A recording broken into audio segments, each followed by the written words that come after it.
Okay, so let's begin today's lab tutorial.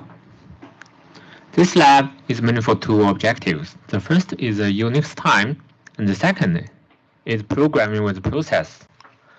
So let's first introduce the Unix time. In Unix or Linux, the time is simply a counter. This counter just counts the number of seconds from a specific date. For example, it counts from 1970, January the 1st.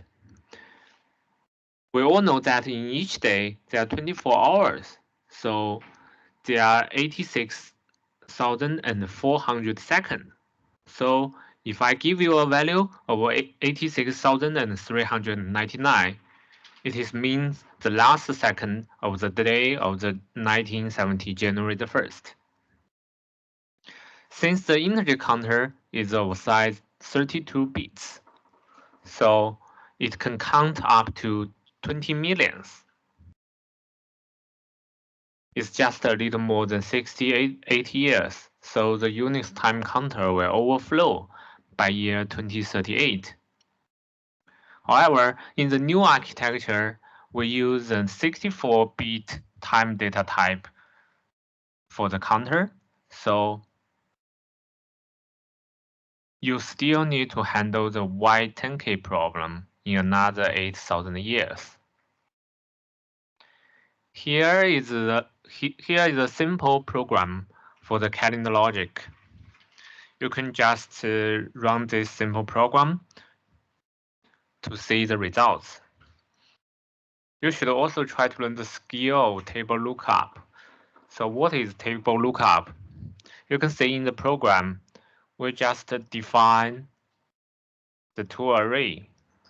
So you can just output the result, just use the index. So let's simply execute this program.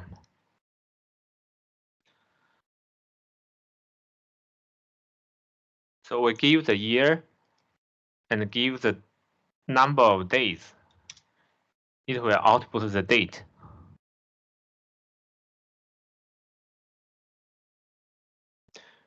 You should learn the logic here. You can see that why we use a modify 4 or modify 400. It is used to judge the leap year.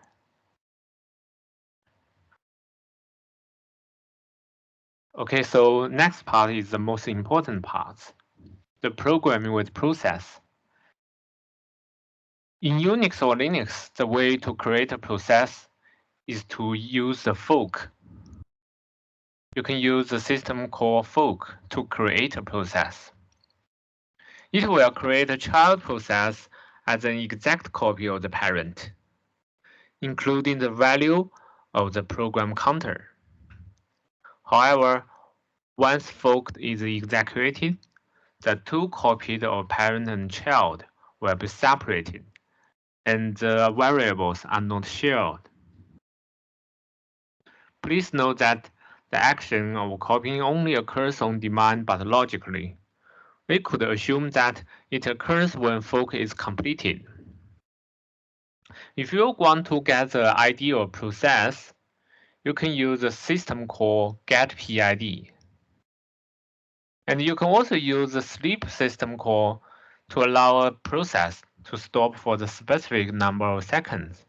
And you should use the exist system call to terminate the process successfully. Since the two copies of parent and child are separated after fork, how could the child know who is the parent? So if a child wants to get the ID of the parent, it can use getPPID. Okay, so let's see the lab 4B program, and we just simply run this program.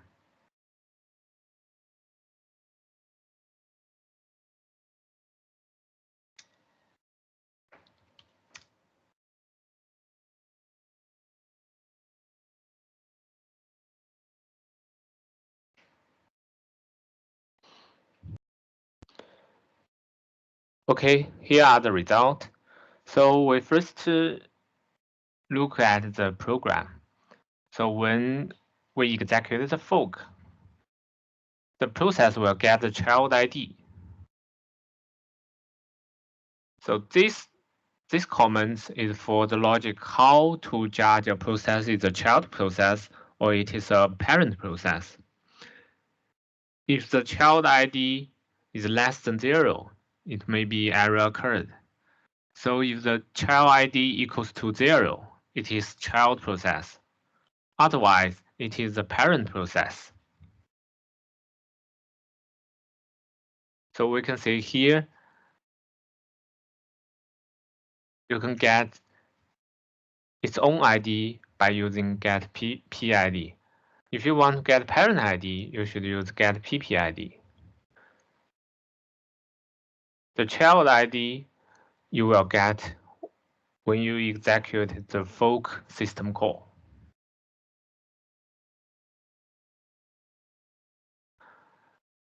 Okay, since the child is an exact copy of the parent, all values stored in the variables before fork are exactly the same. All values stored in the argument list and all other variables are directly inherited by the child. So this serves as a simple mechanism of passing information from parent to child in case of the information is known before the creation of the child process via fork. Okay, the Lab 4C program is very important. When you do the assignment, you can refer to this program. This program aims to compute the GPA of subjects of different levels. You can see how to judge the child process or parent process. It is very similar to the Lab 4B. Okay, we simply execute this program.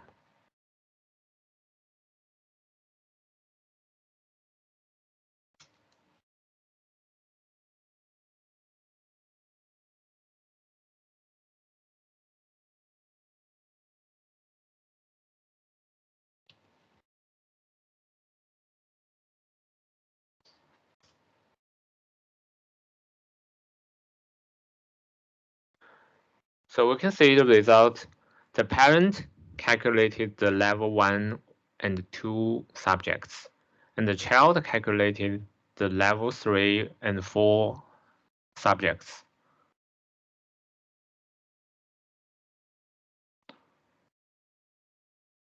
So a simple way for the child process to return some brief information back to the parent is to make use of the exist system call. Riding on the Unix Linux mechanism of exist status reporting, by convention, any user of a system program would return 0 if the program is executed successfully, and not 0 otherwise. However, as a C programmer, it may be convenient to make use of this exist status for a child to return some other agreed upon value back to the parent. Note that this is more a workaround approach to get return value. So the lab for D is an example to use the exist to get the return value. So we can simply execute this program.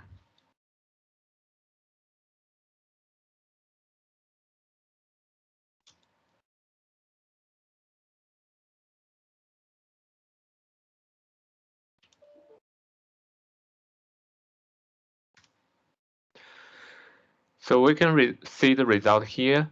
The child process returned the value 768 to the parent process.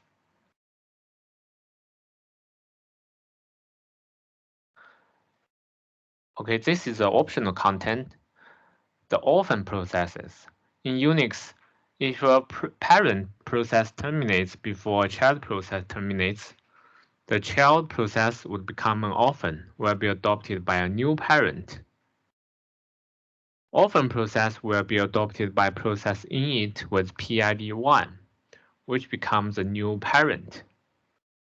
This approach is also used by Linux. You can run the following program to see the orphan child process has been adopted by the process called init with PID 1. And if a child terminates before a parent, it would become a zombie until awaited or collected by its parent via wait system call before the parent terminates. So you can use this command to see the zombie process. A zombie process is identified by a Z state.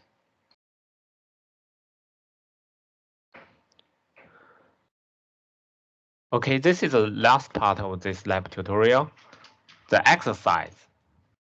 In this exercise, you should use the lab4C program for child process generation and create a program that will generate a separate child process to carry out strength evaluation of its shield or deck of cards dealt in bridge game. In this game, there are n players. We assume that n equals to 4. The parent is just like a server that accepts an input and passes it to a child process to do the evaluation. Remember that a child will know everything about the parent before fork is executed. So there is no need for the parent to pass any argument to the child. And the child should be able to extract its own part of the input data, knowing its position from the argument list or from any stored array before fork. So there are 4 suits in a card, namely spade, heart, diamond, and club. There are also 13 rank, 2 to ace. So ace is the largest, and 2 is the smallest. And to simplify printing, the suits are called S, H, C, and D. And the card rank 10 is represented by the T.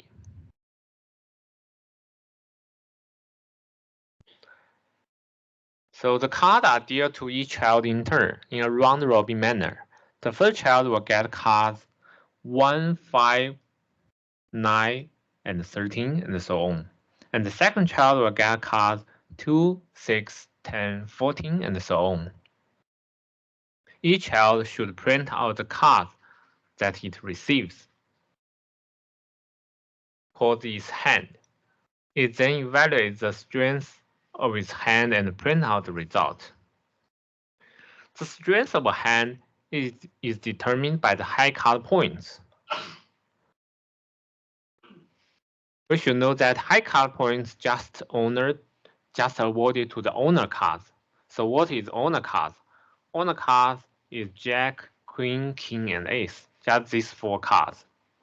So each Ace is worth 4 points, and each King is worth 3 points, and each Queen is worth 2 points. Each Jack is worth 1 point, and all other cards are worth nothing.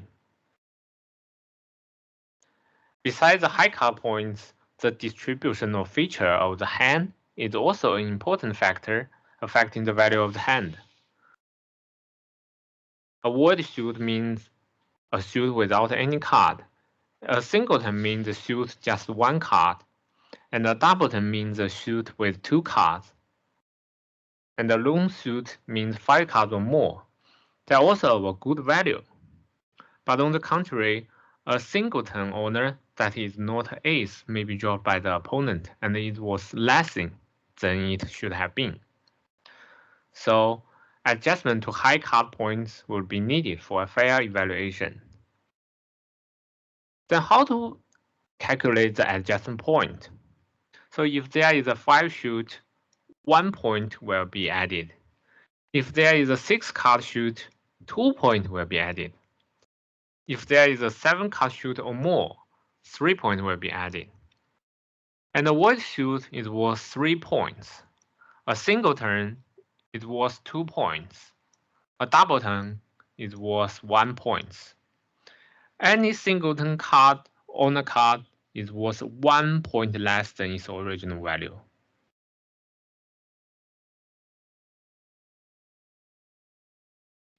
So your program should be able to evaluate the quality of a hand for each child.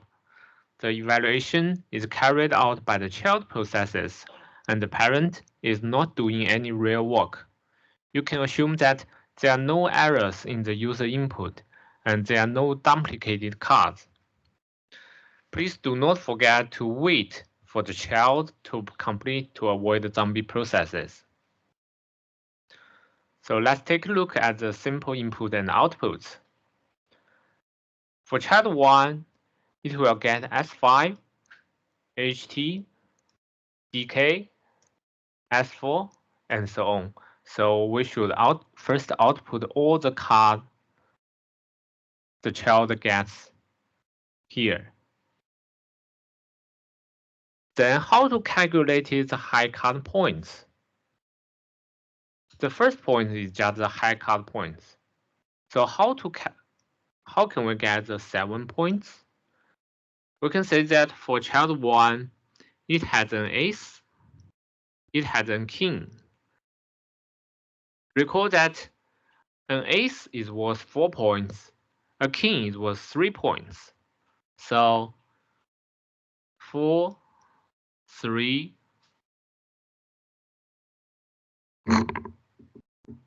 4 plus 3 equals to 7. So child 1 will get 7 high card points. Then how can we get the adjusted points? We can also see that child 1 has a 5 card shoot and then void card shoot. So for the 5 card shoot, 1 point will be added. For void card shoot, 3 points will be added. So 7 plus 1 plus 3 equals to 11. So that's the 11 adjusting points. For this exercise, there are 3 levels requirements. For the first level, the child processes are created and capable of printing out the card received, just like the output print out the card received. Then for the level 2 requirement, the child process can separate the cards into 4 suits and print out the number of high card points correctly. For level 2, you just need to output the high card points. For the level 3 requirement, the child process can print out the cards sorted according to distribution and compute and print the correct points and the adjusted points. So you should first sort all these cards in suits and output the adjusting points and high card points. And we also have a bonus level. The child process can handle the dealing of 2 more joke cards, which are considered wild cards in the game to replace a non-duplicated card in the hand. So you can determine which card that a joke would represent to produce the best hand with the highest adjusting points. After you finish this program, you should name your program Q.C and submit it via Blackboard on or before March 10, 2024. These are all the contents for today's lab tutorial. So now you can start to do your lab, and if you have any question, you can raise your hand.